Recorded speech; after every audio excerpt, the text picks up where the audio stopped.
स्वागत छ भाइ बहिनीहरूलाई नेपाल अनलाइन स्कुलमा। आज हामी क्लास 11 को इकोनोमिक्स अन्तर्गत सप्लाई भन्ने च्याप्टरमा हाम्रो च्याप्टर 3 अन्तर्गत चाहिँ सप्लाई भन्ने टपिक लिएर आएको छौं हैन। अब सुरुको क्लासहरुमा चाहिँ हामीले डिमान्ड भनेको के हो त्यो कुराहरु गर्यौं।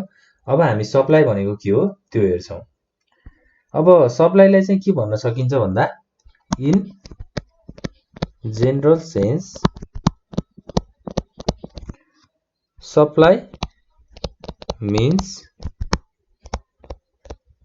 quantities sold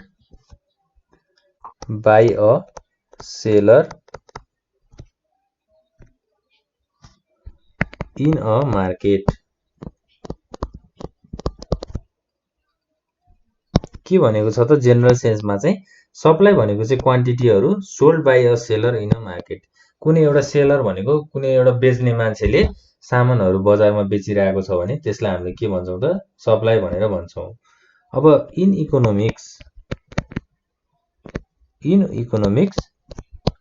supply means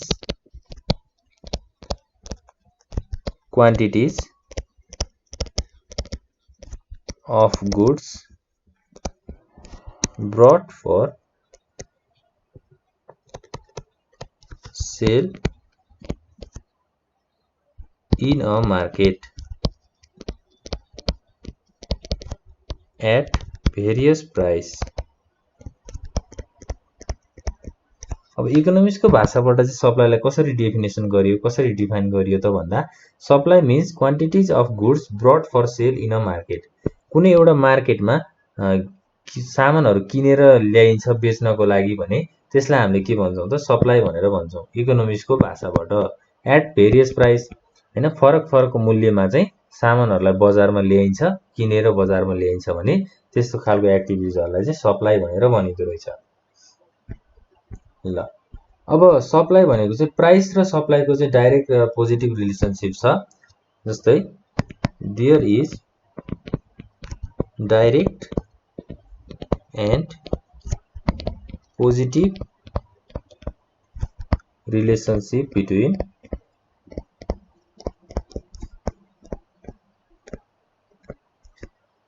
price and supply. Price and supply यदि प्राइस बढ्यो भने चाहिँ सप्लाई बढ्ने भयो, प्राइस घट्यो भने सप्लाई पनि घट्ने भयो। किनभने एउटा कन्ज्युमरको प्राइस अथवा हैन प्राइस भनेको एउटा कन्ज्युमरले किन्ने गुड्सको चाहिँ जस्तै सामानको मूल्य चाहिँ जस्तै अब एउटा नुडल्सको दुईटा शप छ जस्तै शप ए र शप बी। अब एउटा वाइवाई नुडल्स छ वाइवाई नुडल्स शप ए मा चाहिँ वाइवाई नुडल्स 15 रुपैयाँ मा पाइरहेको छ, शप बी मा चाहिँ 20 रुपैयाँ मा पाइरहेको छ। भनेपछि अब शप ए मा 15 रुपैयाँ मा पाइरहेको छ भने यो सस्तो भयो भनेपछि प्राइस कम भयो भनेपछि शप ए ले के हुन्छ त अब यो वाइवाई बेच्छ। किनभने कन्ज्युमरले त सस्तो खोजिरहेको हुन्छ नि त, कस्टमरले त सस्तो सामानहरु खोजिरहेको हुन्छ भनेपछि अब कस्टमर शप ए मा गएर चाउचाउ किन्न खोज्छ भने वाइवाई नुडल्स किन्न खोज्छ भने अब शप ए को के भयो त त्यो सप्लाई बढ्ने भयो नि हैन, त्यो सप्लाई बढ्ने भयो। त्यही कारणले चाहिँ हामीले के भनेको त there is direct and positive relationship between price and supply. Supply price बढ्यो भने सप्लाई नि भयो हैन। यसरी चाहिँ हाम्रो एउटा सप्लाई को मिनिङहरु चाहिँ छ।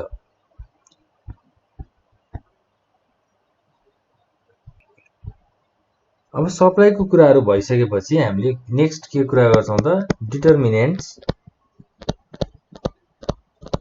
Of supply. सप्लाई का डिटरमिनेन्ट्सहरु चाहिँ के हो त डिटरमिनेन्ट फ्याक्टरहरु चाहिँ के हो त त्यो कुराहरु हामी अब हेर्छौं। सुरुमा छ एउटा टाइम फ्याक्टर, त्यसपछि बी नम्बरमा छ नेचर अफ कमोडिटी,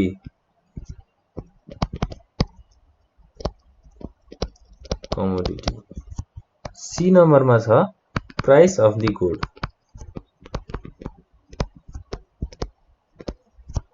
फोर्थमा छ कस्ट अफ प्रोडक्सन, त्यसैगरी फिफ्थमा छ टेक्नोलोजी। अब सप्लाईलाई डिटरमाइन गर्ने फ्याक्टरहरू चाहिँ के छ त भन्दा फर्स्टमा टाइम फ्याक्टर आयो हैन। In short run firms can change only variable factors to change output हैन।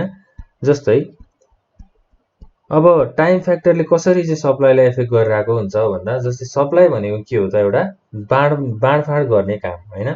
बाँडफाँड गर्ने काम भनेको जस्तै अब टाइम फ्याक्टरले चाहिँ कसरी डिटरमाइन गर्छ त भन्दा के भनिएको छ त टाइम फ्याक्टरमा हामी हेरौं supply is lace elastic in the short run form and highly elastic to long run forms हैन। सर्ट रन फर्मसँग के हुन्छ त सप्लाई लेस इलास्टिक हुन्छ र हाइली इलास्टिक चाहिँ हाम्रो लङ रन फर्ममा चाहिँ हुन्छ। अब लेस इलास्टिक भनेको चाहिँ लेस सप्लाई जस्तै हैन। अब सप्लाईहरु लेस हुने यस्तो कुराहरु चाहिँ हाम्रो टाइम फ्याक्टरको कुराहरु चाहिँ हो। त्यसपछि सेकेन्डमा अब नेचर अफ कमोडिटी हैन। गुड्सहरु सामानहरुको चाहिँ अब नेचर हेर्ने जस्तै ड्युरेबल हो कि नन ड्युरेबल हो, अब पेरिसेबल हो कि नन पेरिसेबल हो गुड्सहरु, त्यस्तो कुराहरु डिटरमाइन गर्ने। त्यसपछि प्राइसिङको कुराहरु त हाम्रो छँदैछ, सामानको प्राइसको कुराहरु। त्यसपछि अब कस्ट अफ प्रोडक्सन हैन। प्रोडक्सन भनेको उत्पादन गर्दा लागेको कस्ट हैन, त्यो अनुसार चाहिँ सप्लाई गर्ने। त्यसपछि टेक्नोलोजी भनेको चाहिँ नयाँ एडभान्स टेक्नोलोजीहरु युज गरेर त्यसको हेल्पबाट चाहिँ सामानहरु प्रोड्युस गरेर त्यसलाई हायर अमाउन्टमा अथवा हाई लेभलमा चाहिँ सप्लाई गर्ने। यो चाहिँ एउटा के हो त डिटरमिनेन्ट्स अफ सप्लाईको कुराहरु छ। जस्तै एउटा टाइम फ्याक्टर भयो, अर्को नेचर अफ कमोडिटी भयो, त्यसपछि प्राइस, गुड्सको प्राइस, सामानको प्राइस, त्यसपछि प्रोडक्सन गर्दा लागेको खर्च र टेक्नोलोजी। यसरी चाहिँ हामीले एउटा सप्लाईको डिटरमिनेन्ट्सको कुराहरु चाहिँ गर्न सक्छौं। त्यसैगरी अब हाम्रो नेक्स्ट टपिक के रहेको छ भन्दा ल अफ सप्लाई। अब सप्लाईको ल भनेको चाहिँ के हो त जस्तै अब price and supply has positive relationship.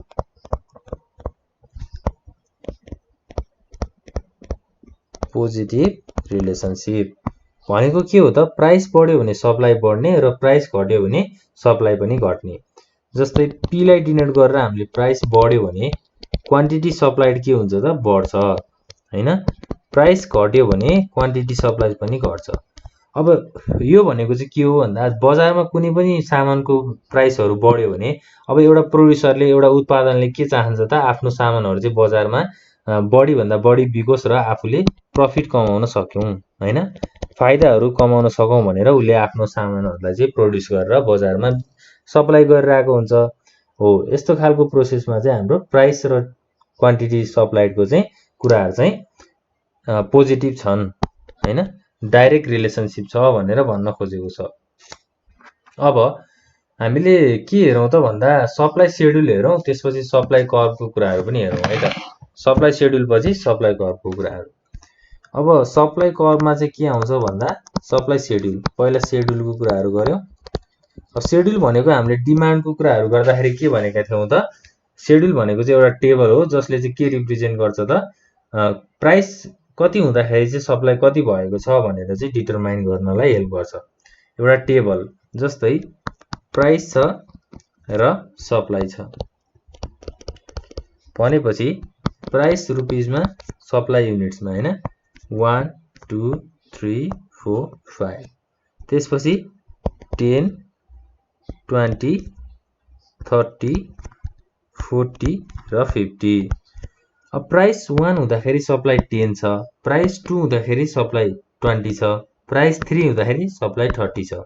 यहाँ के भएको छ त प्राइस इन्क्रिज हुँदै जाँदाखेरि सप्लाई के भएको छ त इन्क्रिज भएको छ भनेपछि यो एउटा के भयो त ल अफ सप्लाईको कुराहरु आयो हैन।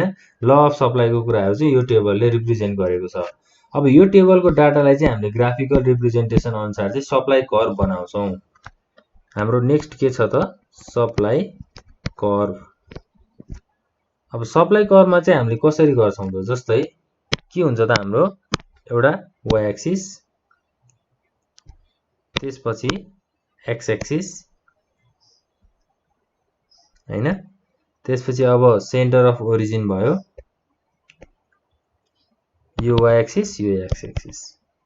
अब हाम्रो y एक्सिसमा चाहिँ प्राइसको कुराहरु गरौँ, त्यसपछि x एक्सिसमा चाहिँ क्वान्टिटी सप्लाइड। ल प्राइसमा चाहिँ 1 2 3 4 5, त्यसपछि क्वान्टिटी सप्लाइडमा चाहिँ 10 20 30 40 र 50 हैन।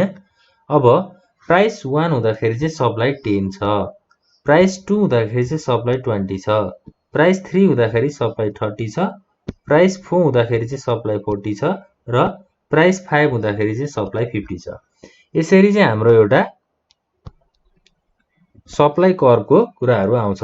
जस्तै यो S लाई डिनोट गरौँ, यसलाई पनि S डिनोट गरौँ। अब यहाँ SS भनेको चाहिँ के हो त? सप्लाई कर्व हैन। अब के भएको छ? प्राइस बढ्दै जाँदाखेरि सप्लाई बढ्दै गएको छ नि हैन। जस्तै प्राइस 3 हुँदाखेरि सप्लाई 30 छ, प्राइस 4 हुँदाखेरि सप्लाई 40 छ हो। यसरी चाहिँ हामीले एउटा ग्राफिकल रिप्रेजेन्टेसन अनुसार पनि सप्लाई भनेको के हो भनेर बुझ्न सक्छौं।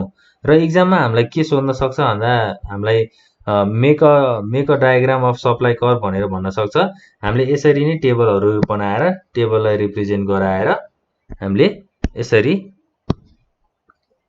एउटा ग्राफिकल रिप्रेजेन्टेसनको तरिकाले चाहिँ हामीले फर्मेटहरु ड्रा गरेर आफ्नो एक्जाममा लेख्न सक्छौं। ल यो भयो हाम्रो सप्लाईको ल अफ सप्लाईको कुराहरु। अब एक्सेप्सनको कुराहरु आउन सक्छ।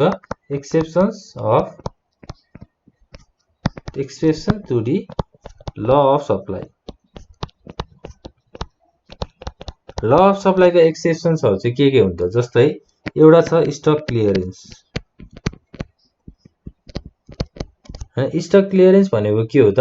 जस्तै कुनै पनि पुराना सामानहरु आफ्नो बिजनेसमा छ भने त्यसलाई एउटा मिनिमम प्राइसमा एउटा सस्तो, त्यसलाई अलिकति सस्तो भएर बनाएर चाहिँ बेच्ने प्रोसेसलाई हामीले स्टक क्लियरेन्स भनेर भन्छौं। जस्तै अब यो वर्ष चाहिँ बिजनेस एक्टिभिटिजहरु परफर्म भयो, तर अब सामानहरु बेच्दै जाँदा केही सामान चाहिँ हाम्रो गोदाम अथवा हाम्रो पसलमा स्टक रह्यो हैन, बाँकी रह्यो भने त्यसलाई हामीले के भन्छौं? स्टक भन्छौं। अब त्यो स्टकलाई त हामीले बेच्नु पर्यो, त्यो स्टक हामी त्यो सामानहरुलाई हामीले पसलमा राखिरहन सक्दैनौं हैन, त्यसलाई कन्ज्युमर मार्फत सप्लाई गर्नु पर्यो। अब त्यो सप्लाई गर्ने प्रोसेसलाई चाहिँ हामीले के भन्छौं त? स्टक क्लियरेन्स भनेर भन्छौं। त्यसपछि अर्को के छ त? Goods out of fashion. Fashion अथवा ट्रेन्ड भन्दा बाहिरको सामानहरु चाहिँ के हुन्छ त?